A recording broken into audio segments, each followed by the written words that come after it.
and thank you for joining me today on the Quiet Riot. If you are new here, I'm Ainsley, and this is where we dive, and this is where we dive deeper into film, television, and media.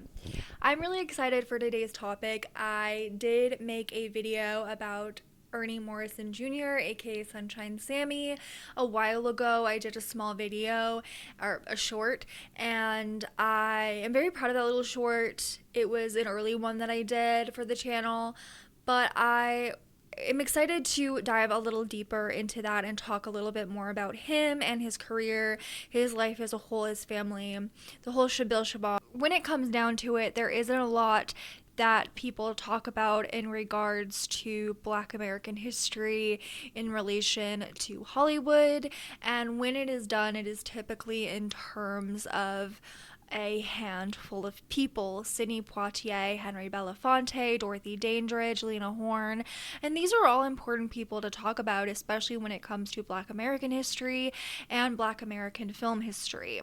They all played a very important role in the film industry as a whole, regardless of race, and then when you bring that into it, it becomes even more important. But today I wanted to focus on somebody who's just as important as the film that is just as important to the film industry as, say, Sidney Poitier, but who isn't as talked about as much. And that is Ernie Morrison Jr., also known as Sunshine. I want to go all the way back to New Orleans when Ernie Morrison Jr. was born. He was the first child of 7 and only son. He spent a short while in New Orleans before moving to LA with his family. This was due to the fact that his father, Joseph, who went by Ernie Morrison Sr. when appearing in films, got a job as a cook in LA. Now, he was essentially poached from his job in Louisiana. He worked as a cook for a wealthy family there, and he eventually ended up going to Beverly Hills, I believe is where it was, or it was in LA. He ended up going to LA, and this would change his life forever, but this would especially change his son's life forever. One day, Morrison Sr. was asked to bring his young son in for an audition as a child actor was going to be replaced because they wouldn't stop crying. He brought him in, and everybody loved Morrison Jr. because of he didn't cry for one, but he also had a very sunny disposition. And because of this, they nicknamed him Sunshine, and Morrison Sr. added Sammy to that. During his career in film, Ernie Morrison Jr. appeared opposite many of the industry's most popular comedians, particularly Snub Pollard and Harry Lloyd. Morrison Jr. was a natural-born talent, and in 1919, he ended up signing a long-term contract, making him the first Black American actor to do so. And he ended up signing it with Hal Roach's studio, and so he was working with him regularly. Hal Roach enjoyed working with him, and he ended up putting him in a movie, unfortunately titled The Pickaninny, and there was plans to turn this into a series, but it didn't do particularly well.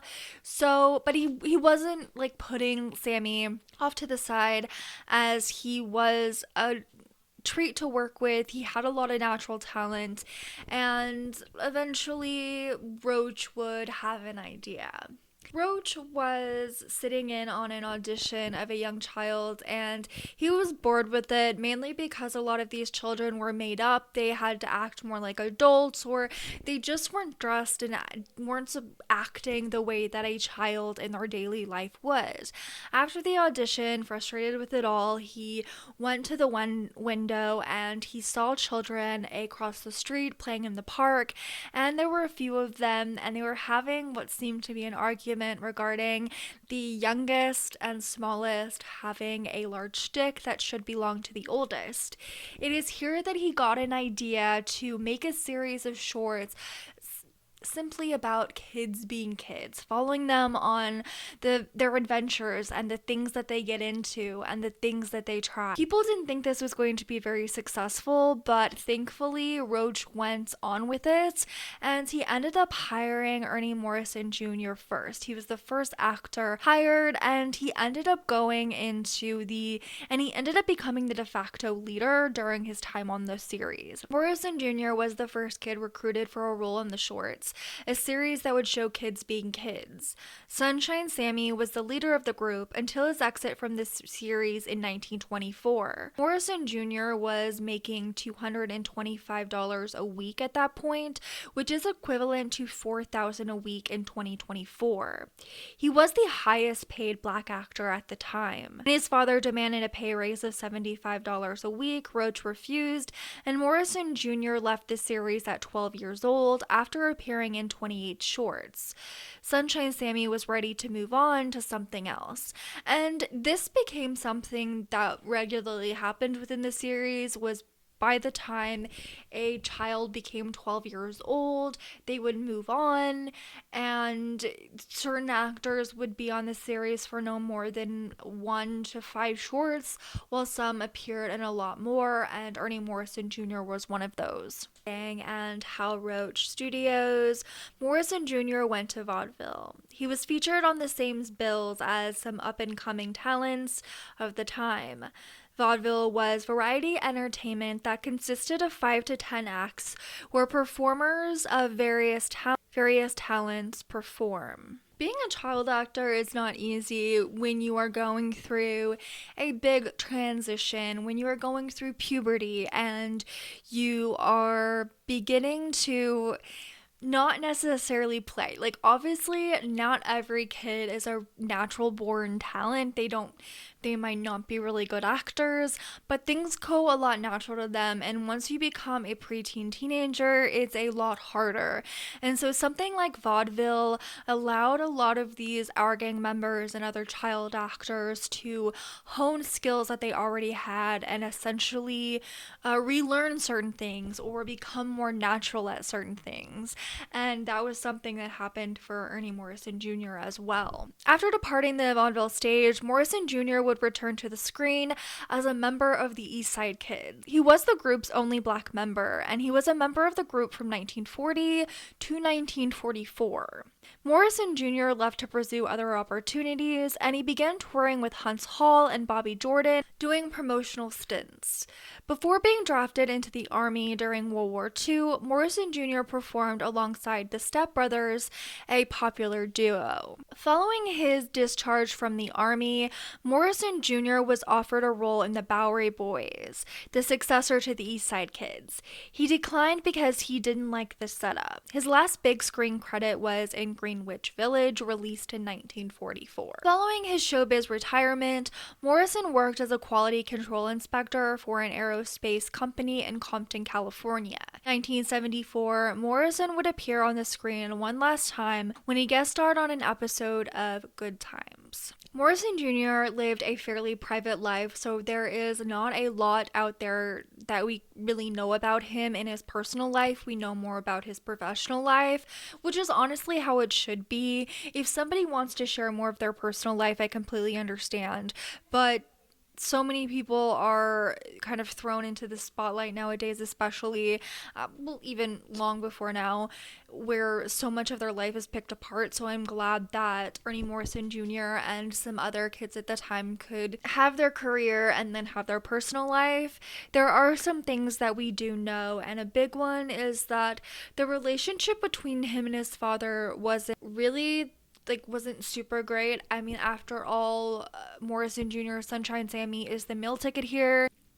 His dad also got some work in film. He appeared in shorts, Our Gang shorts as well, and this was something that happened with a lot of their kids. Their parents would appear in shorts, their siblings as well, and I think a big part that really messed with their relationship was that Morrison Sr. was so fixated on his career and his career in stage and film that he messed with his relationships, and apparently he was involved in a relationship. The woman that he was married to at the time apparently declined, thanks to Morrison Sr., who didn't want her to distract his son from his career. She would tell the press that she still loved him, but the relationship was doomed from the start.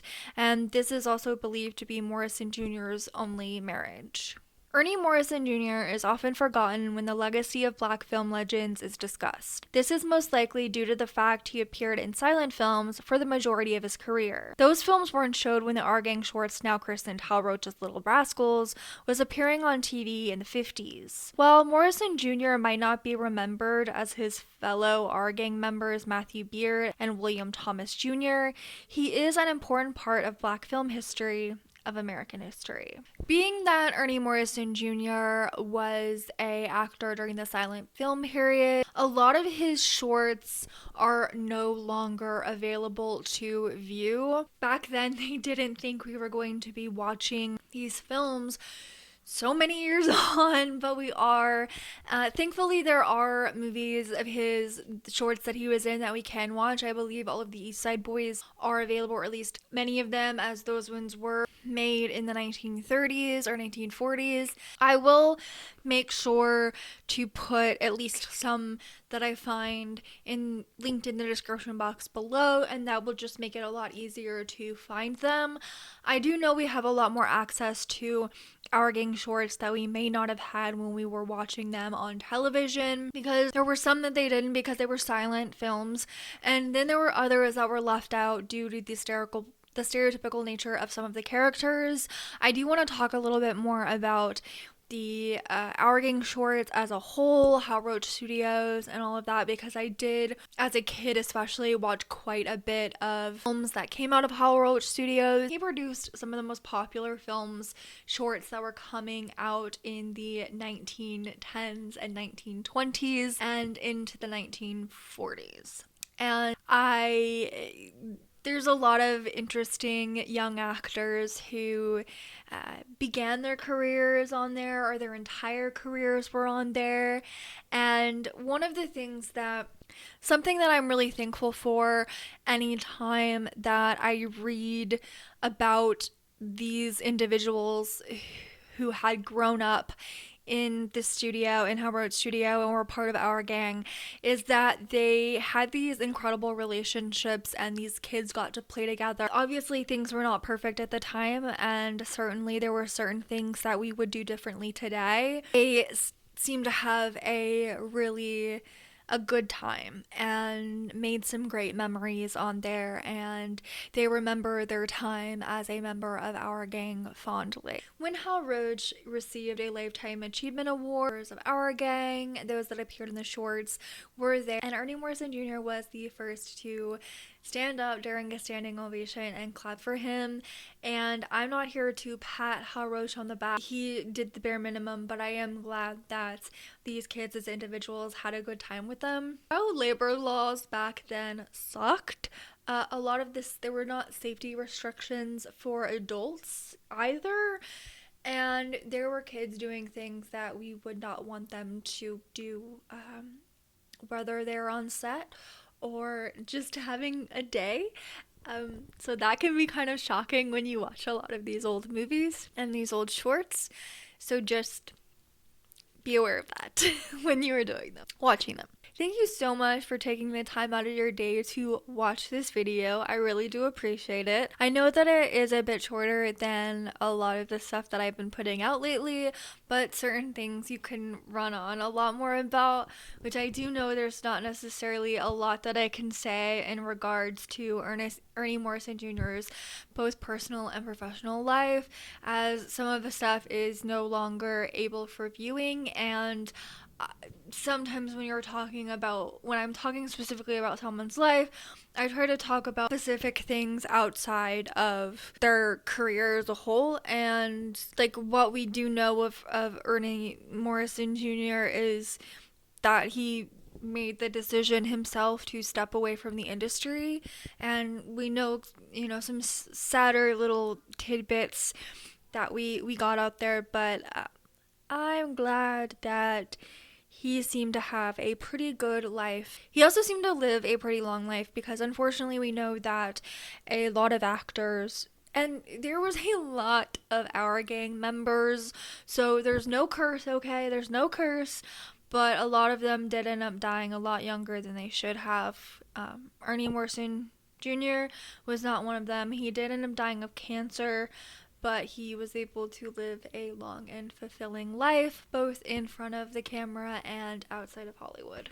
Thanks again for watching, and I'll see you next time. Bye!